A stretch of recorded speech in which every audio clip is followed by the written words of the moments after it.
Hey friends, if you wish to fix the error, the video file cannot be played error 233011 on Windows 11, then please watch this video. I will guide you through the resolution.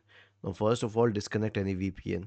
So, the thing is that these days modern VPNs are created in such a way that they work in the background and you don't even know whether they are live or not. So, specifically, open your third party VPN and disable it.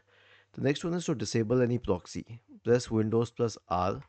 Type the command inetcpl.cpl and hit enter. Now go to the connections window, click on LAN settings, make sure that automatically detect settings is checked and use a proxy server is unchecked. Click on OK and then on OK once again.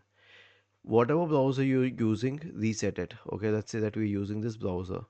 Click on the three dots associated with it, history, bin symbol, time range all time, and then click on clear now. And lastly, if everything else fails, a network reset will do the job. So right click on the start button, select settings from the menu, go to the network and internet tab on the list on the left hand side, select advanced network settings, network reset, click on reset now and finally click on yes. Was this helpful? If yes, then please subscribe to the channel. If not, then let us know in the comment section of the video on how we could help you further. Thank you for watching this video and have a nice day.